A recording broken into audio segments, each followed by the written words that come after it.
Lecture du livre Patriarches et prophètes d'Ellen White. Chapitre 9. La semaine primitive. Comme le jour du repos, la semaine remonte à la création du monde. Elle nous a été transmise intacte à travers toute l'histoire biblique. C'est Dieu lui-même qui a fixé la longueur de la première semaine et en a fait le modèle de toutes celles qui devaient suivre jusqu'à la fin des temps. Elle se composait de 16 jours ordinaires. Après avoir consacré 6 jours à l'œuvre de la création, Dieu s'est reposé le 7e, puis il l'a béni et mis à part comme jour de repos à l'usage de l'homme. Dans la loi donnée à Sinaï, Dieu a confirmé la semaine et les faits sur lesquels elle repose. Le 4e commandement débute par un ordre donné à l'homme. Souviens-toi du jour du repos pour le sanctifier. Puis viennent des dispositions précisant ce qui pourrait être fait durant les 6 premiers jours de la semaine et ce qui sera prohibé au 7e.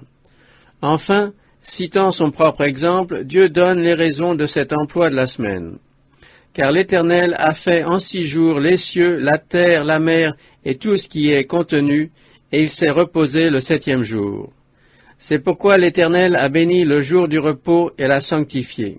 Ce motif paraît à la fois admirable et frappant, sachant que les jours de la création sont des jours littéraux. Les 6 premiers jours de chaque semaine sont destinés au travail de l'homme, et cela pour la raison que Dieu a consacré une proportion identique de la première semaine à l'œuvre de la création. De même, au 7e jour, l'homme doit s'abstenir de tout travail en souvenir et en commémoration du repos du Créateur. La prétention d'après laquelle les événements de la première semaine auraient exigé des milliers et des milliers d'années sape donc par la base le 4e commandement du Décalogue. On veut que le Créateur ait ordonné aux hommes une semaine de jours littéraux en mémoire de périodes interminables.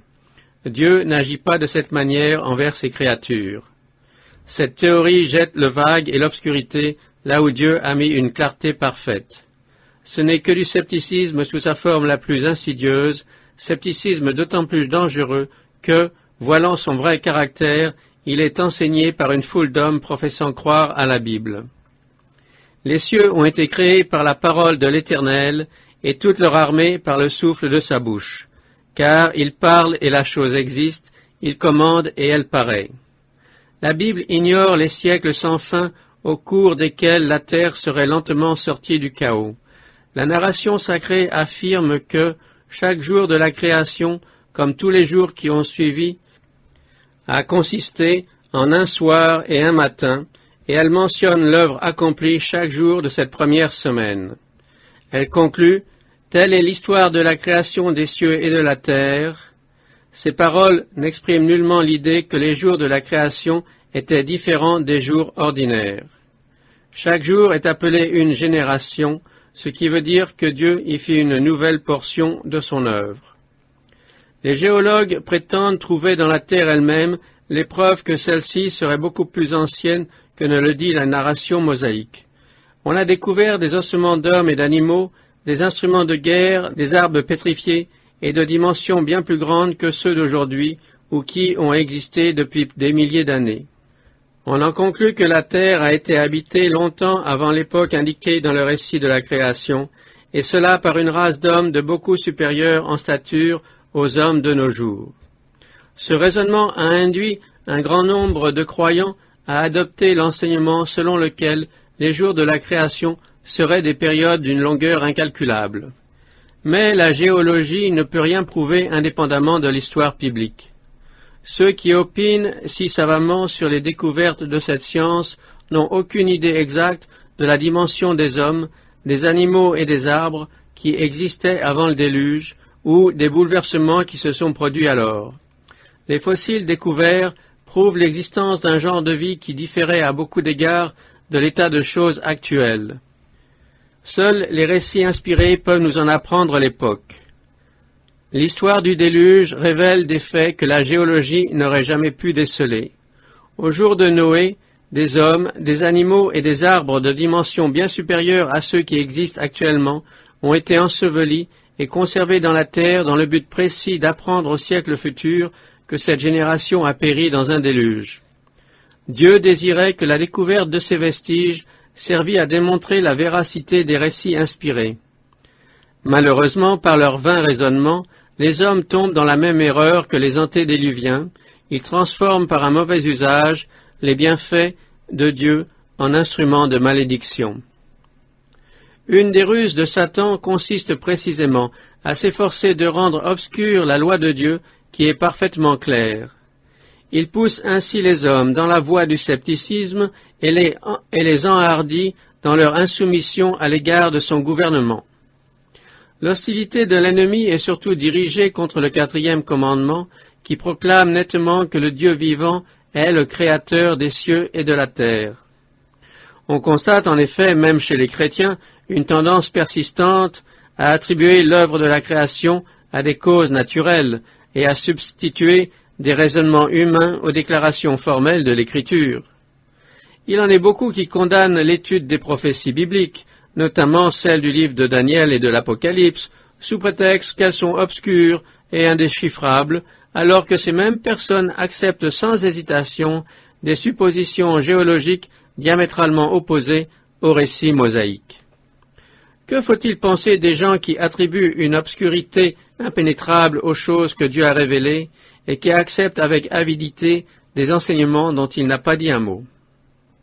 Ce qui est caché appartient à l'Éternel, notre Dieu, mais la révélation est pour nous et pour nos enfants à jamais. Dieu n'a pas révélé à l'homme la façon dont il s'y est pris pour créer l'univers. La science est impuissante à sonder les secrets du Très-Haut, dont la vertu créatrice est aussi incompréhensible que son existence. Dieu a permis que les flots de lumière inondent les hommes dans le domaine des sciences et des arts, mais lorsque les savants s'aventurent à épiloguer sur les secrets de la providence, ils arrivent infailliblement à des conclusions erronées. Il peut être inoffensif de spéculer sur des matières non révélées dans la parole de Dieu, mais c'est à condition que nos conclusions ne contredisent pas ce qu'elle affirme. Ceux qui abandonnent l'Écriture pour discourir sur l'œuvre de la création au nom de la science errent, sans carte ni boussole, sur une mer inconnue. Dans leur tentative pour concilier la parole de Dieu avec la science, les hommes qui ne se laissent pas guider par la Bible, fussent-ils des génies, deviennent le jouet de leur fantaisie. Le Créateur et son œuvre dépassent tellement leur compréhension que, devant leur incapacité de les expliquer par les lois naturelles, ils rejettent le récit biblique comme inacceptable. Ceux qui doutent de la véracité de l'Ancien et du Nouveau Testament et qui, au nom des lois naturelles, considèrent comme légendaires les parties historiques de la Bible, font généralement un pas de plus.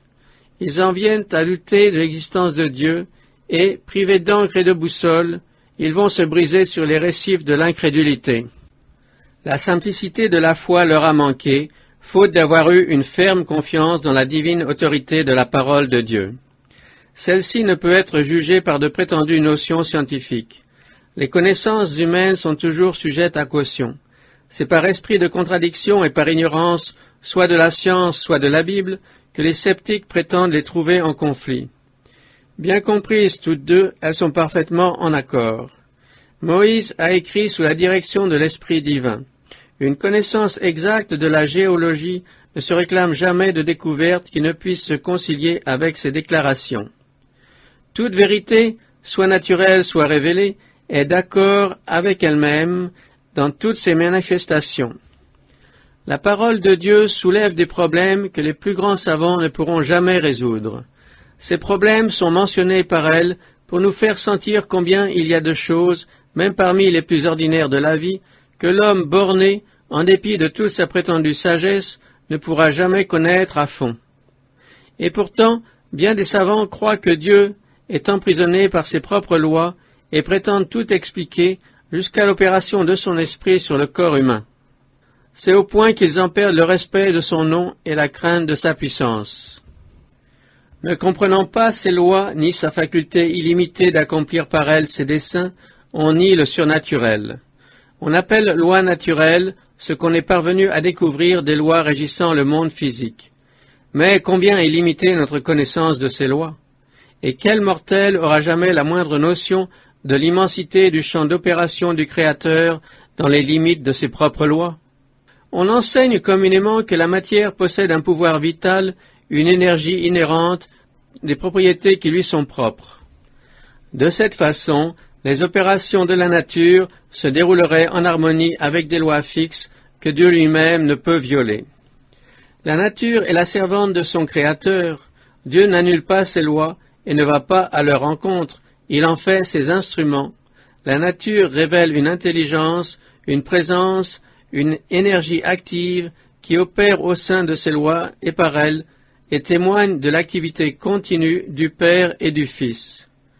Jésus dit, « Mon Père travaille jusqu'à présent, et je travaille moi aussi. » Dans l'hymne que nous a conservé Jérémie, les Lévites chantaient « Toi seul tu es l'Éternel, c'est toi qui as fait les cieux des cieux et toute leur armée, la terre et tout ce qui la couvre. Tu donnes la vie à tous les êtres. » En ce qui concerne la terre, l'œuvre de la création est complète, car ces œuvres étaient achevées depuis la création du monde. Ce n'est pas en vertu d'une force inhérente qu'année après année notre terre nous rend ses bienfaits et continue son mouvement de gravitation autour du soleil. L'énergie divine, toujours à l'œuvre, soutient les objets de sa création. Cela est bien loin de l'idée que le mécanisme du monde, mis en mouvement une fois pour toutes, continue par son propre élan à fonctionner, notre pouls à battre et nos respirations à se succéder les unes aux autres.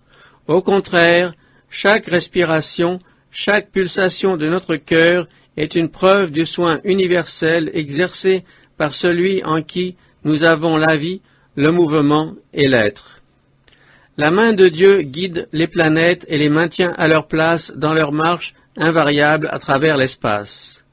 C'est lui qui fait marcher leurs armées en bon ordre et qui les appelle toutes par leur nom. Telle est la grandeur de son pouvoir et de sa force souveraine que pas une ne refuse de lui obéir. C'est par son pouvoir que la végétation pousse, que les feuilles naissent, que les fleurs éclosent. C'est lui qui fait germer l'herbe sur les montagnes, et par lui les vallons fructifient. Les animaux de la forêt demandent à Dieu leur pâture. Tout être vivant, depuis le plus petit insecte jusqu'à l'homme, dépend de ses soins providentiels. Tous ces êtres, dit magnifiquement le psalmiste, attendent de toi que tu leur donnes, en temps opportun, leur nourriture. Tu la leur donnes, et ils la recueillent. Tu ouvres ta main, et ils sont comblés de bien. Sa parole domine les éléments. Il couvre les cieux de nuages et prépare la pluie qui doit arroser la terre. Il fait tomber de la neige comme de la laine et répand le givre comme de la cendre. Au son de sa voix, les eaux s'amassent dans les cieux. Il fait monter les nuages de l'extrémité de la terre.